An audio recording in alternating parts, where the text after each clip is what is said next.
Welcome to Jesus and Me with Pastor Tom Harmon, who is the lead pastor of Kingsville Community Church. Here you will find relevant Bible teachings and practical training about being a follower of Jesus Christ. And now, Pastor Tom. Good morning, everybody. I just wanted to tell you how grateful I am to be here and how happy I am and what an inspirational start to the service, and I feel very motivated to talk to you today. To start by telling you that you might not know anyone now that is affected with dementia, but the numbers are pretty strong in Windsor and Essex County. There's 7,200 people right now, 7,200 people living in Essex County and Windsor that are dealing with dementia. And the Alzheimer's Society, the number one question we get is really what is the difference between dementia and Alzheimer's Society. So dementia is really just a general term for a set of symptoms affecting disorders that affect the brain. So it's not a specific disease. It's just a general term. Alzheimer's is a specific disease. It is one of the most popular types of dementia, but there are many others. You've probably all heard of other types, such as vascular dementia, where someone's had a stroke and experiences memory loss and other things. There's Huntington's, Parkinson's. There's many different forms of dementia. But someone was asking me in the hallway, and it's a great point. You know, as we start to forget things, people kind of panic that they're coming down with dementia, and it's not. We forget things for many, many reasons. A lot of us, stress is the main one. A lot of us don't sleep well. We're thinking about our families, our children, our jobs, and it affects us. So just because you're having memory loss does not mean you have dementia. It's really when it starts affecting your daily life and your daily functioning and doing that you should really go talk to a doctor. When I say doctor, no one knows you better than your family doctor. He'll be able to look at the whole picture. A lot of things cause memory loss. Vitamin deficiencies cause memory loss. Thyroid issues cause memory loss. As I mentioned, stress does that. So rule out all those things. And your family doctor knows your medical history. You have a relationship with him. He'll be able to go through all the tests and come up with a proper diagnosis.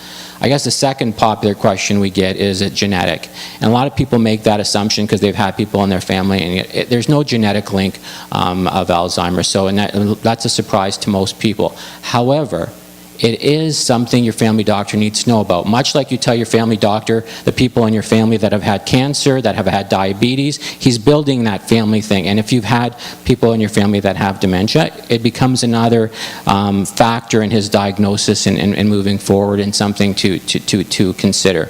Again, the more people in your family that have had it, you increase chances, but it's not a direct genetic link. So. In some of the services and supports available out here in Kingsville and throughout the county and throughout the Windsor.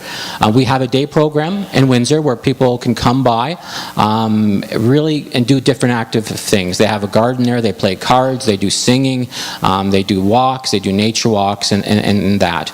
We also provide respite, where we'll send someone out to a person's home in 4-hour blocks. That's respite for the person with dementia. It's also respite for the care partner. Because let's face it, the care partner is under some tremendous stress, and they need a break as well, whether your son, daughter, or husband, and you're looking after them. We also provide volunteer companions. We also provide a library of education materials, and a lot of times we do what we're doing today, is we go out and we speak to churches and we speak to community groups that want to know more about it and answer people's questions. So I bought a whole bunch of brochures. They're down in the lobby and about all these programs, and I'm happy to talk to you about any of them. The newest program you'll hear about is Finding Your Way, which is a focus on our community that people are really concerned about, which is seniors that are going missing and wandering in the community. The stats show, again, 6 out of 10 people with dementia will go missing at some point in time. And I tell you all these numbers not to scare you, because it's like anything. You prepare with a fire plan, and you do fire drills, and you hope there's never a fire. What families have told us is that they just want to plan properly, have proper things in place, because we want people to stay active in their community. We want people to do what you're doing in terms of invite people in, because the number one concern we have is people feel isolated when they get that diagnosis. Their friends aren't around as much. They don't go out and do as many things. So I say to the community, community, let's reach out and embrace these people. Let's welcome them in. Let's do things together with them and help them participate in the community. I've lived in Leamington and Windsor my whole life. I'm back in Leamington now, and there's no more generous community and accepting community than what we have in the county, and I'm very proud of that. Fact. So, and the other thing I tell you is remember all the positives. We kind of focus and sometimes on the things that a person can't do anymore. The person that has dementia is still is experiencing changing. And a lot of things have changed, but the one thing that doesn't change is the love you have for them. That is consistent and everlasting. So just remember that. Remember the positive things that they still can do. For example, the scent of smell that they all have. That brings back memories. So if you remember what they used to love as our favorite meal, cook it for them. That smell of that food will bring them back and bring back so many positive memories. The sense of humor remains the same. So remember to try and laugh with that person and get him talking and doing things. But again, it's easy to stay focused in on the positive, but it's much easier to do when you're surrounded by family, friends, and community. So again, I'm happy to stay at the end and answer any questions you have. Thank you.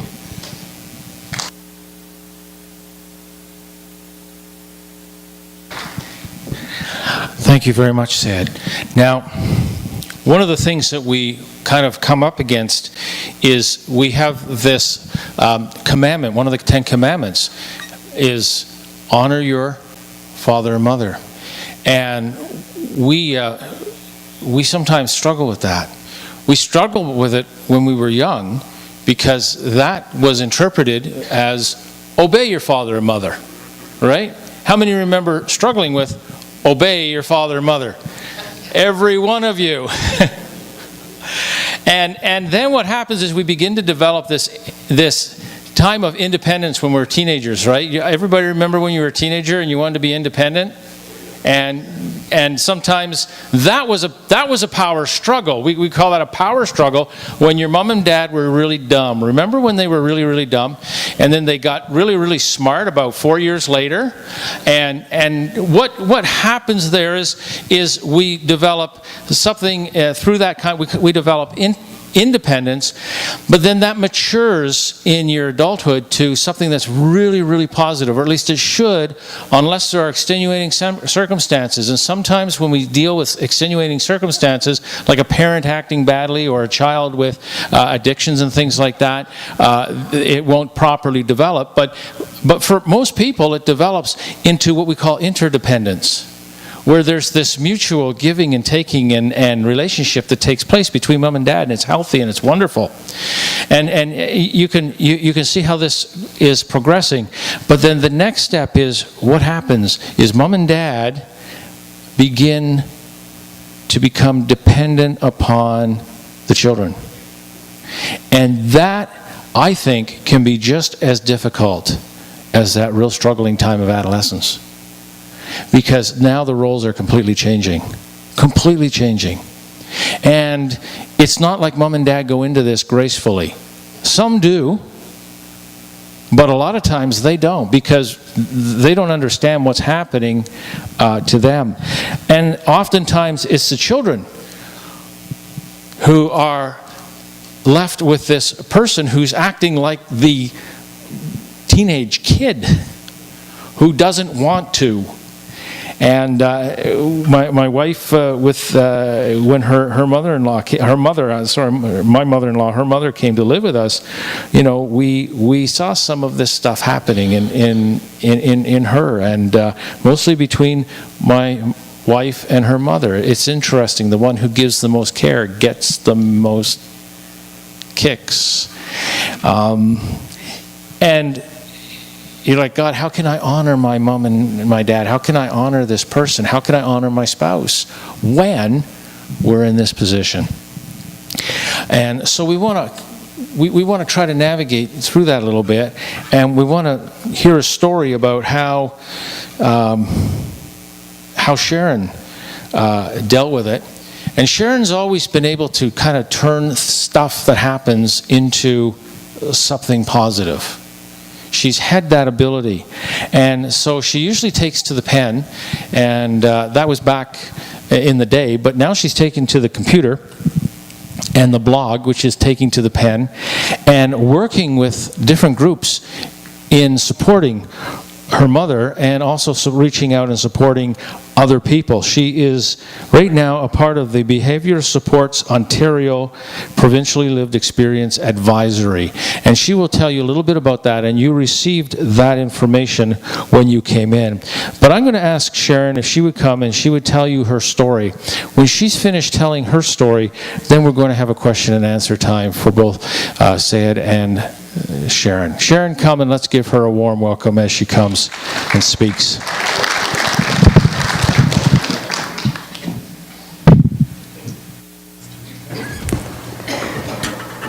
I think when I first met Tom back 22 years ago, I would have been using a much smaller font when I'm reading. It's up to 16 now, so I'm really glad to be here and so pleased to be invited to be part of this special service about honoring our aging parents and our family. And when Pastor Tom asked me if I wanted to share my mom's experience living with vascular dementia, I was really pleased to do so for two reasons. And one is, you sang it in the song, "Build Your Kingdom Here." And you are a community, and the church exists as a body and a community together, and I hear from the people that I've spoken to and even experienced it with my mother, just a sense of isolation that people experience when they begin to get Alzheimer's or when they begin to live with Alzheimer's. And people disappear. They don't know what to do. They don't know how to manage it. I mean, the same thing happens in mental health and issues like that. And people can live for a very long time. It's not like, you get sick and you could live for 9 years, and you may live many of those years well. So as a community, for you to be able to understand, I'm very excited that the Alzheimer's Society is here, that you can learn a little bit more about how to come along people and how to come along your community. Usually when I'm up here, I'm singing, so this is really odd. I speak to church or to businesses and medical communities, so if I'm a little nervous, you'll have to forgive me. Okay. The second thing is you are a light to the community around you. And I see, the sign here that you have a community center. And whether it's your neighbors, the people you socialize with, what you're doing is this is a great thing to be able to know how to support people who are living with Alzheimer's and dementia. And the second thing I sort of wrestled with when I was asked to talk about my mom's story. Parts of it are sad, and will people feel discouraged? Will they feel frightened by what I've shared? But the fact is that everybody here has a story. In the very front row, we found somebody that's living with this, and everyone has something that they're affected by. And this is exactly why we should be talking about this. And I hope that by sharing what we went through, that it might encourage you if you're struggling through a difficult time, and that we can know that we really can do all things through Christ who strengthens us. So this is my mother's vascular dementia story. She is 87 years old, and although she doesn't know what day it is, she used to be an intelligent and funny and articulate woman. She worked as an elementary school teacher and a stay-at-home mom of 6. She was a gifted public speaker, the wife of a small-town pastor and carpenter. She was a gifted public speaker, and she worked sort of like the ad hoc town social worker. She did VBS, Bible school, Sunday school teacher. Widowed after 60 years of loving marriage, she's the grandmother of 12 and the great-grandmother of soon-to-be 12. And one of those is going to be my granddaughter or grandson. Yet Phyllis Rennick is one of the forgotten people whose life just kept going long after her brain stopped working right. And we grieve her loss even while she is still with us. But before I begin sharing about her dementia story, I want to go back even further. Because although my mom has a dementia story, she also has a spiritual story that inspires me even more. And in keeping with your theme of honoring parents, this story even goes back to her father and the spiritual leadership that he showed. Both my mom and dad were raised in loving families that professed a Christian faith, but they were infrequent attenders and had more of a knowledge of God than a really engaging relationship with Him. This was back in the day when there were week-long tent meeting revivals. And although I'm not sure if it happened in a tent or not, my grandpa had a neighbor who was one of those born-again Christians who kept attending meetings. And every so often they would chat around the farms and help each other, and this neighbor would invite my grandfather out to one of the meetings, which he would flat out refuse. He didn't need that stuff in his life. But at the same time, God had been calling him and working on his heart and on the heart of his wife and children, drawing them into a relationship, not simply a religion. They began to feel an ache for grace and a purpose that was greater than themselves. So one Sunday, the neighbor approached my grandfather again. There was a visiting preacher coming, and would he come? And my grandfather accepted. But there was a catch to his acceptance. Everyone in the family had to go too. And I'm not sure that my grandfather had read the words of the jailer, "As for me and my house, we will serve the Lord," but that was essentially what was happening that day. So my parents were in their 20s and engaged at the time, but the fiancé, my dad, was expected to come too. So off to the revival meetings went my parents, my grandfather, my grandmother, 3 aunts, and an uncle. And that night when the altar call was given and the invitation was called for who wanted to accept Jesus into their lives, the whole family, including my father, responded. And for me, the rest is history. It was this event that transformed my mother's life. Along with my dad, the carpenter, not the preacher, they accepted the call in their heart to build a tiny Pentecostal church in the little town of Moncton and run it, which they did for over 30 years. But as long as I can remember, my mother was helping people. She ran Bible studies and prayed with women who never attended our church. She served seniors and took in children for weeks at a time when their parents were ill, and faithfully worked with people in nursing homes living with dementia and Alzheimer's. She loved people and really saw the world as her mission field. And while we never ever would have wished for my mother to be affected by dementia, something tells me that she'd be pleased to know that her lived experience would end up helping and encouraging hundreds of other families affected by the same issue. I believe she would have been pleased to know that she is still ministering to others, and I am pleased to honor her in that way. So this is her story. 6 years ago, Mom was a healthy, happy, active woman. She owned her own original home, the one my father built 50 years ago. She paid bills, cooked meals, gardened, and drove her car. That August, she came to stay with us for almost a month's vacation, and she'd begun weighing her options. We offered her part of our house as a granny suite, but she told us she wasn't really ready. But we said when she was, we would be. All in all, it was a great holiday. Looking back, I can see some subtle changes that were happening, but at the time we attributed those things to normal signs of aging. But we had no idea the storm that was heading our way. To our surprise, she went home, listed the house with a real estate agent, didn't tell our family, friends, or neighbors, people that she'd known for decades. She only told us, which was very strange. Being over a 3-hour drive away, we only had phone calls to gauge her behavior. But we began hearing that she was acting strange. She wasn't sleeping. We attributed this to stress, delayed mourning, and too much change. Despite our efforts to get her to delay the sale of the house altogether, she was insistent. The house sold quickly, and Mom just came off the rails. At the time, I didn't know, but having a urinary tract infection or vitamin C deficiencies and some of the things that you talked about can affect memory. We didn't know that those things could cause a delirium and behaviors in older adults if those things were happening, and all of those things were happening and going untreated. Mom began purging the house, not sleeping, and barely eating. In a one-week period, she had almost emptied the entire house, throwing away or giving away heirlooms and furniture and kitchen appliances and important documents. She shredded almost every single book in my father's office. Shocked, my siblings and I staged a mini intervention. We talked her into staying with my brother in his house while the house deal wrapped up, but her strange behaviors continued. We felt like we'd been blindsided. With a horrible sense of foreboding, we prepared her living space, praying that all of this would just smooth over. While at my brother's, Mom was placed on sleeping pills and medication for depression, but both those things just seemed to make the behaviors worse. Once she moved into our home, she would need health care. But after several visits to my doctor's office and other offices trying to coerce and take her as a patient, I had no luck there. Finally, an older family friend offered to see his doctor, but it would take several weeks before this could happen. But there wasn't time to wait for all of this to happen. It was happening.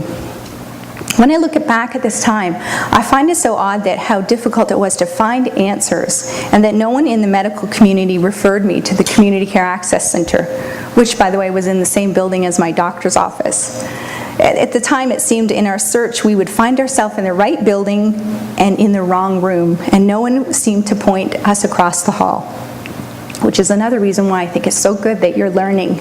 You'll be able to support and come alongside people when they're looking for help and services. You'll know what to do. 1 week before Christmas, my mother moved into my house.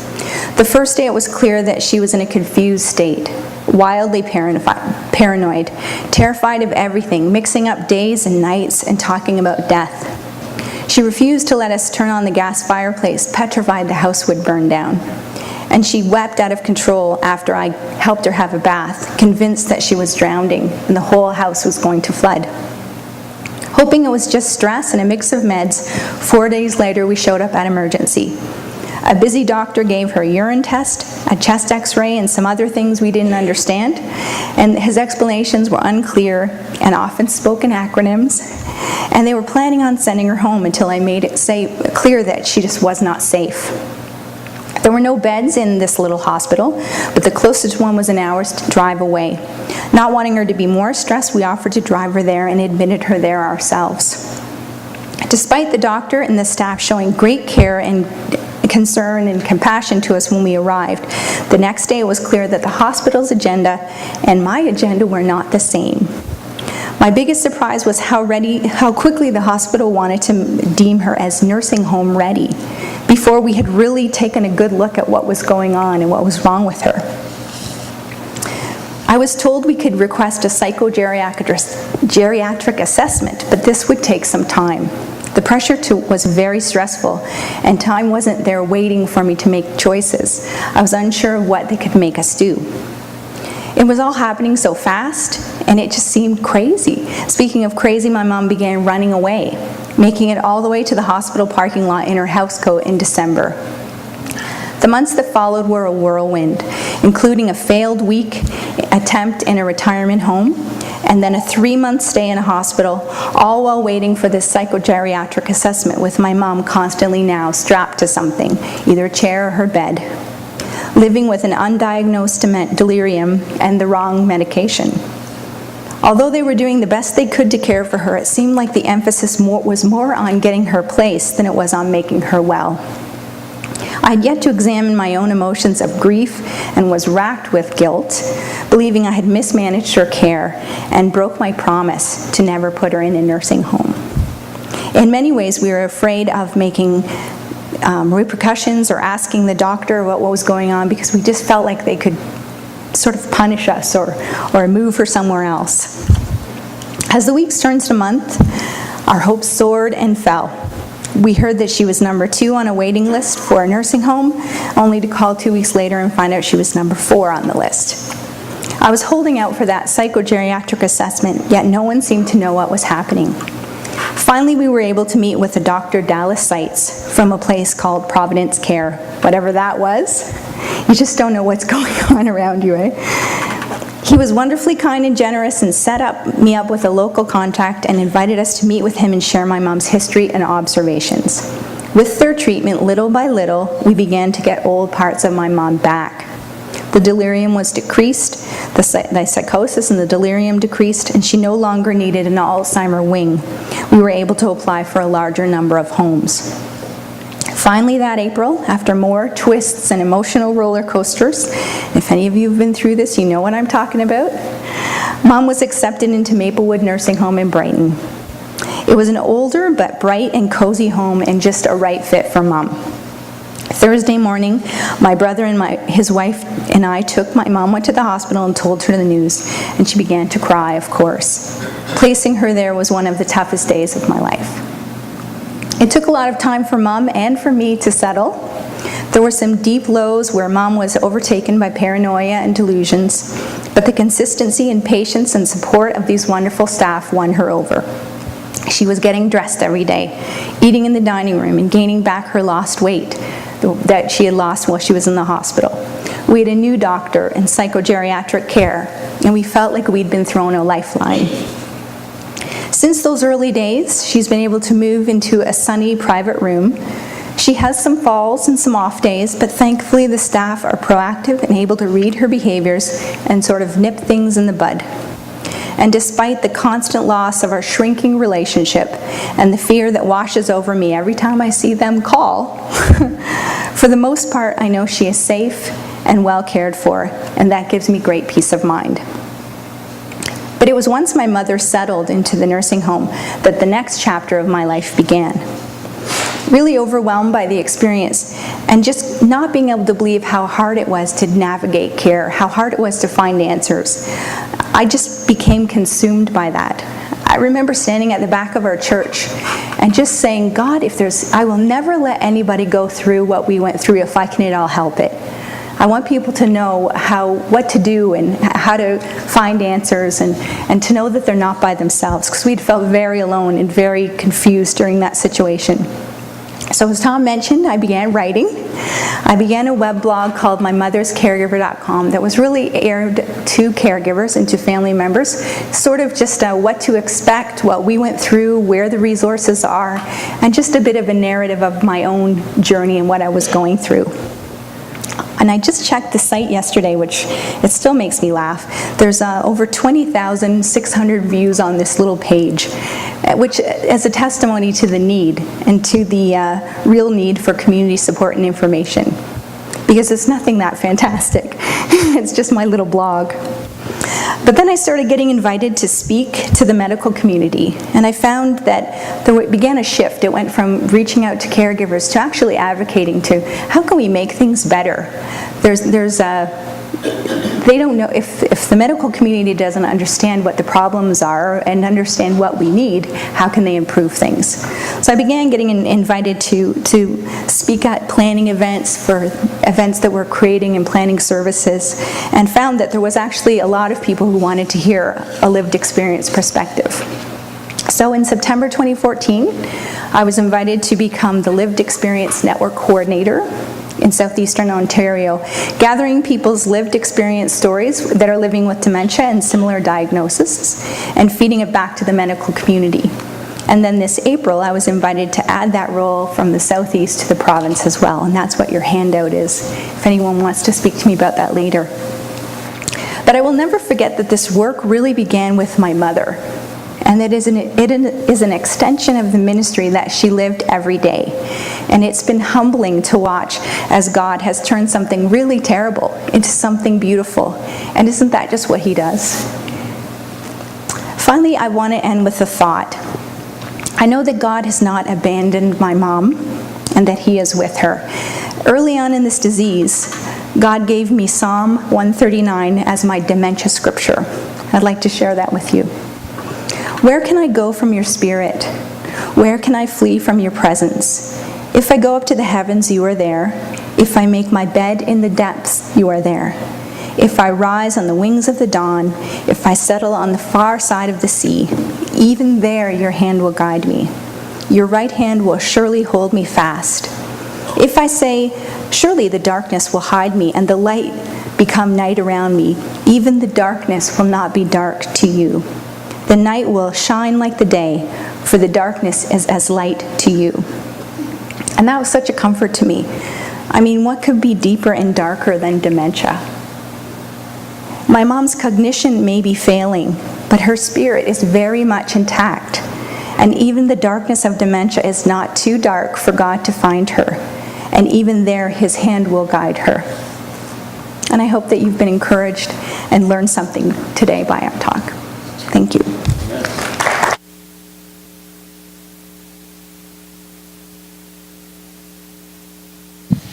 We're going to just bring in some chairs here, and Sharon, if you could join us, and Syed, if you could join us as well.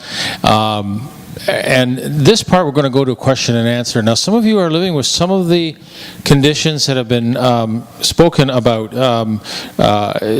Parkinson's disease, dementia, memory loss, those types of things. Or some of you just may be dealing with a person who is aged and needs support and needs help.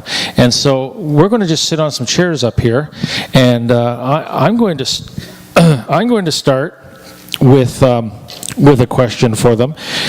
They might be a little nervous because they have no idea what the questions are, or what my question is, or what your question will be. So come on up, and Sharon, you can sit here, Sid, you can sit here, and we'll do our best. Now, they're not doctors, so they're not going to diagnose your problem. I could probably diagnose your problem. Come and see me later, okay? Some of you have already diagnosed mine, so... But I guess for my first question, and I'd like both of your opinions on this, because you deal with people and you deal with families in this situation. But one of the questions, one of the things that we ran up against was my wife's mother saying, "I will never go into a home. Don't you ever put me in a home." How do you deal with that when you clearly cannot provide that kind of a safe place for them to live anymore? Go ahead, yes. Use the microphone.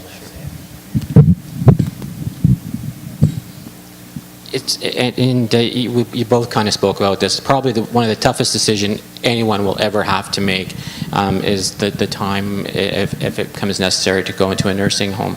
And you cannot force a person into that time. You cannot make them do that. But what we've been told, and again, this is not a science, but we talk to families to get input, because the best part of doing anything is getting together and brainstorming and getting ideas and seeing what has worked and what has not worked.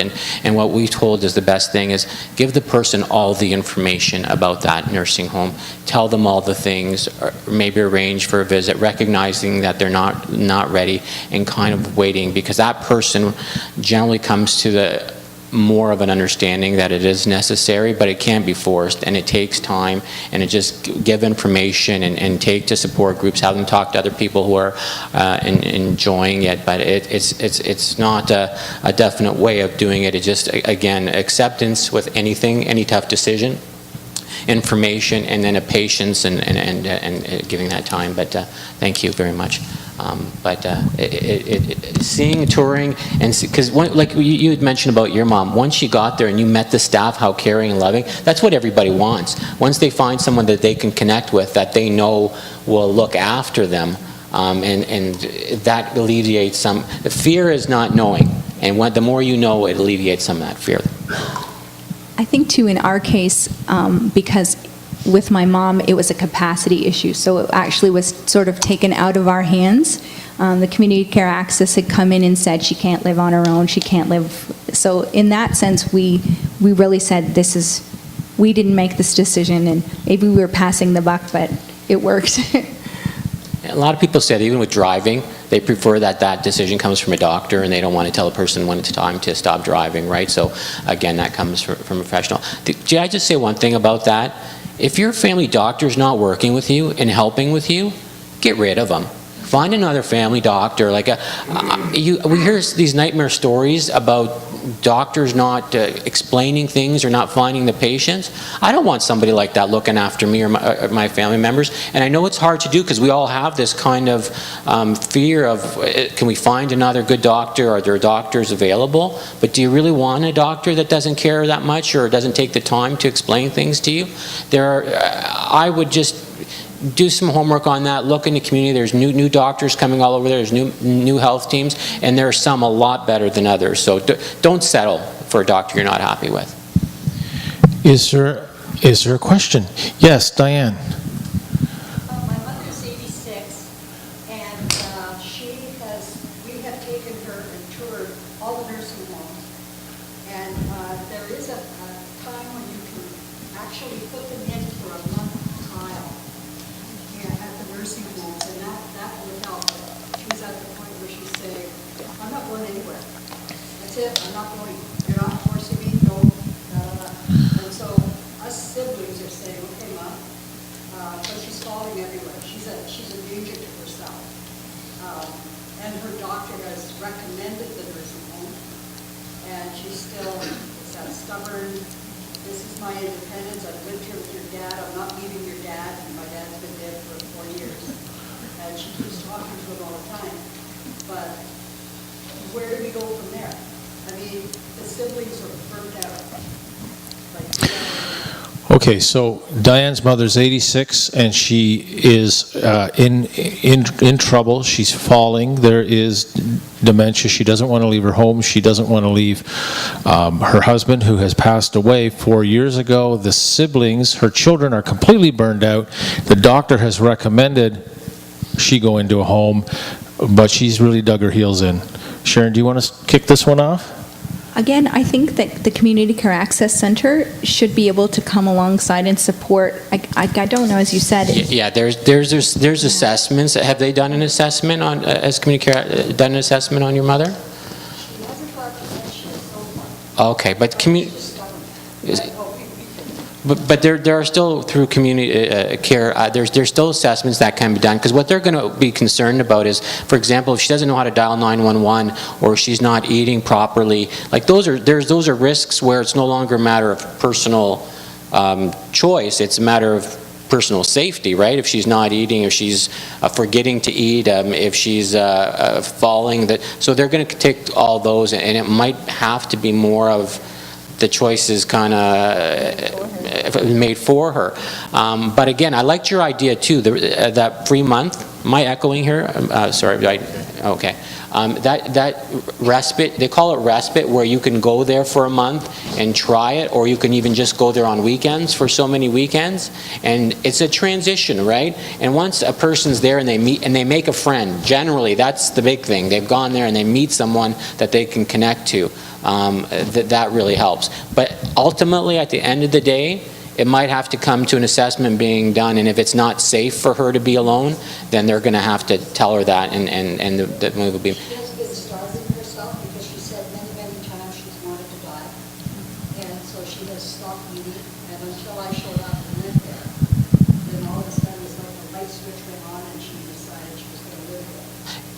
And so And that's part of the assessment. If they see that she's not eating and she's like unable to call 911 and not locking the doors for safety, the life alert, yeah, for that. But Yeah. it's still ultimately her choice. She still has enough common sense to say, I don't want to. However, the Community Care Access, if they feel that they will make an assessment, and then that could be taken out of her hands if they feel she is not safe. So it is worth calling Community Care Access and requesting an assessment. So possibly they could get a number from you after service, or... yeah, we could do that. We also, for anyone with dementia, we have a First Link program. So if you have a diagnosis, and I think you said you don't at this point, but if you do have a diagnosis of dementia, First Link is one phone number that you can call and find out about all the services that are available in your community, and they will help you, guide you through. They will come out, someone will actually meet with you and go over all those supports, because other than the programs that I mentioned too, two other things I wanted to mention that are starting is there are support groups in Leamington and Kingsville for care partners, for people that are looking out after someone with dementia, for them to attend. And I'm very proud to say that one of the newest programs I'm working on in the county is we're going to be starting a memory cafe, which is a monthly get-together with live entertainment, guest servers from the fire department and all that, and it's a free event, and people come and get coffee and donuts and just socialize, because it's that feeling of isolation that everyone that we're talking about, that they feel that you know, their friends are kind of moved on, they're alone, and they can get together with others, socialize, and also you know, there'll be games, they can play cards, they can play chess, but more importantly, it is that interaction and getting out in the community and doing something together. And that's starting out in the fall, and that's open to everybody, and that is a free thing. Does somebody else have a question possibly that may have popped into your mind? Yes, at the back. To Cora.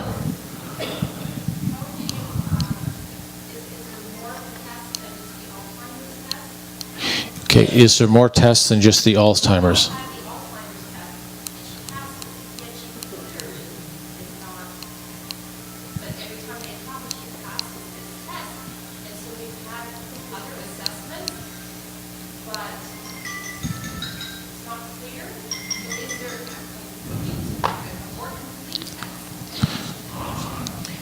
Is there a more complete test?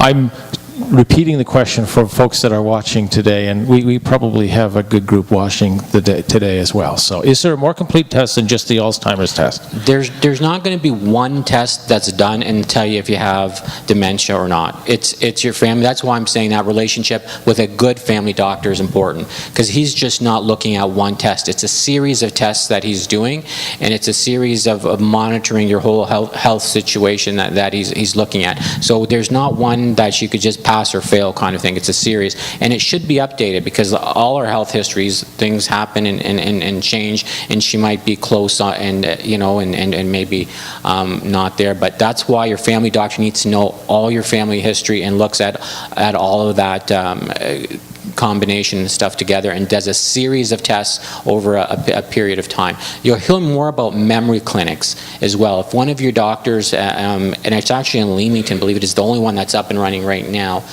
through the hospital, and they're going to start a couple more, one in Harrow and one in Windsor. But it's a committee of doctors and social workers that'll be seeing people to try and get a faster diagnosis of dementia, so you can get the supports and services that you want. So start checking that out and finding out if your family doctor is involved with a memory clinic. So it's just not one test; it's a whole series of them.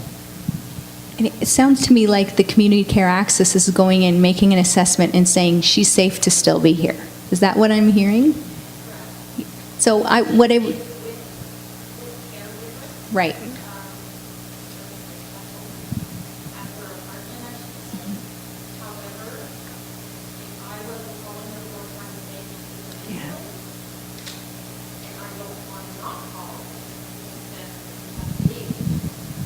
I hear this a lot from caregivers, because the emphasis now is trying to keep people in their homes longer. And with that, there's a judgment call that gets made, right? And often I hear family members go, I can't believe that they're saying that they're safe to be on their own. The one recommendation I would make is any change that happens in her, even the slightest, call again. Just keep saying, there's been a change in her, there's been a decline, and just keep at it.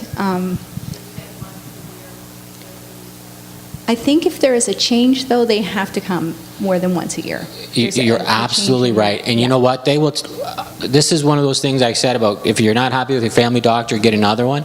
One of the greatest things that we all have, one of the greatest responsibilities we all have is, with the theme of looking after family members, is we're advocates. We're a voice for people that maybe don't have the strongest voice right now.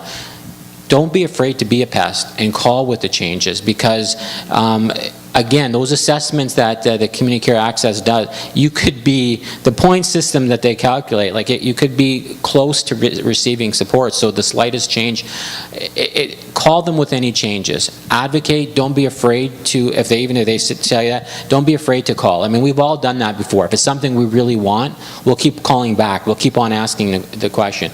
Prior to working with Alzheimer's Society, I'd spent 25 years advocating for children and adults with developmental disabilities for other agencies. And a great example with that is we were trying to find employment for people with disabilities and getting no a lot from employers. We kept on calling till we found the right person at some of these places. At library is a great example, one of the libraries in the community, and we just kept on calling, and we finally found the right person who took in that person is now doing very well at that library. So I guess my point is, as an advocate, as looking after for someone we love, don't be afraid to be a pest. You're not being a pest, but I mean, like coming across like that. But don't be afraid to call and advocate, and just remember, you'd want someone doing it for you, and you're looking out for that person. You did it for your mother. You advocated. If you didn't raise a voice, maybe all the positive things wouldn't have happened. But you were a strong advocate, and that's what we need: is strong advocates for our families. I didn't mention in my talk, but I said how we finally got a hold of the doctor to do the psychogeriatric assessment. I actually went to the hospital, and I knew a nurse from a church in our area and got his name and looked him up on the internet and phoned him. So I was a pest. But it is, and if anything changes with you as well, if you're like, I am now not able to offer the care that I'm offering, they need to know that too. Was there another question? Yes.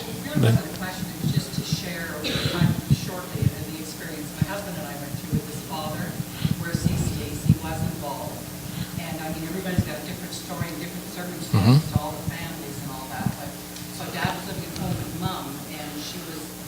kind of covering for him for quite a long time. It seemed like maybe, let's say, at least 40 years, like doing things for him. And finally he had a fall and went into the hospital, and from there never returned home. But the CCAC assessed that, and it was an amazing, sobering session with Mom and Ken and myself and Dad, being asked many, many different questions, and he was the only one allowed to answer.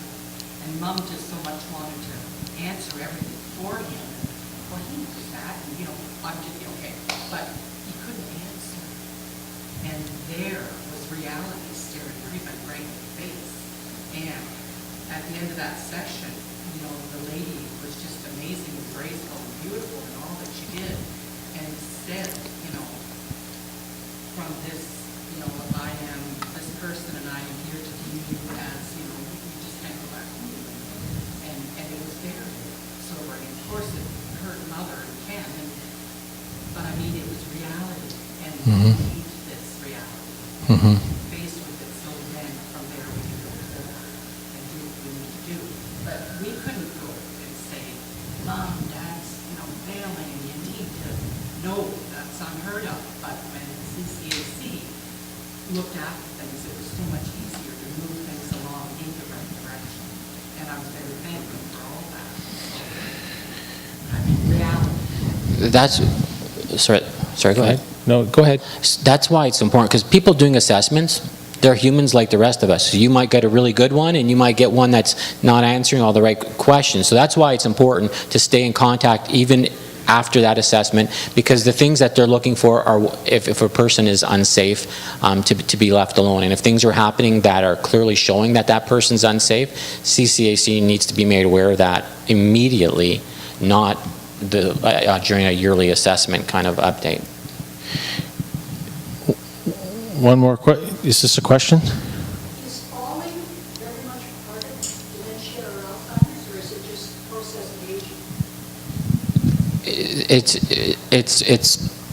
It's not just a specific, someone falls, we don't automatically assume that is because of dementia. It's kind of everything in it. It is one of the things that we see that people have dementia. Their coordination becomes affected, but that in alone does not mean you have, you would have, if someone fell, or I would not assume that he had dementia or anything like that. I would just assume that there's a whole bunch of factors and conditions in that.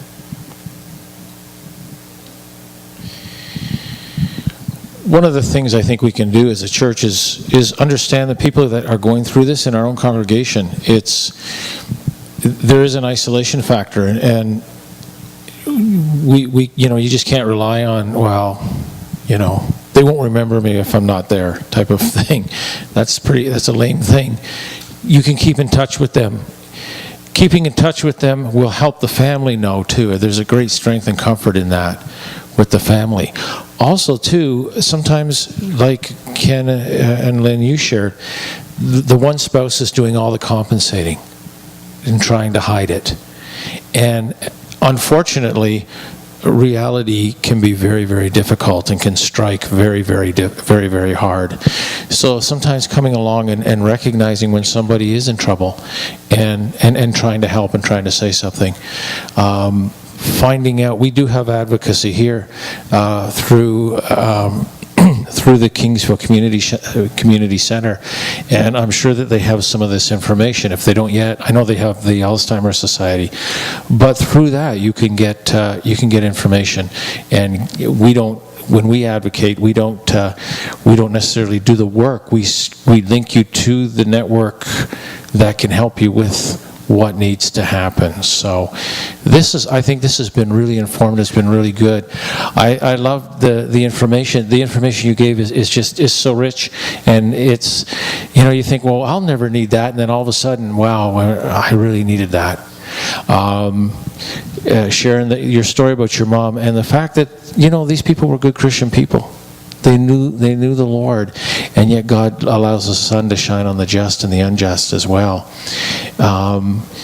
It's important that we know the Lord, but also knowing the Lord is with us in the difficult times. So if you're in a difficult time right now with a loved one, or if you have questions, talk to Sayed and talk to Sharon after the service. Come down, have a cup of coffee, make a donation to the Alzheimer's Society.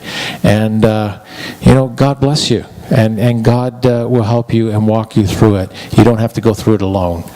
And connect with friends here. Let them know what's happening. You don't have to go through it alone. Okay, real quick, yeah? I work at a nursing home, and one of the biggest things I see is the family has a lot of guilt, deep guilt, like letting their families go to the nursing home. But I just want you to know, we do the best we can to make sure that we get involved in activities and different things. And probably 99% of all the cases that are going there, they end up feeling like home, and they're comforted, and they end up not minding being there. So that's a relief for families too, knowing that, it isn't all that bad after all. So, All right. Thank you, Julie. Thank you. The nursing home, they love their new home.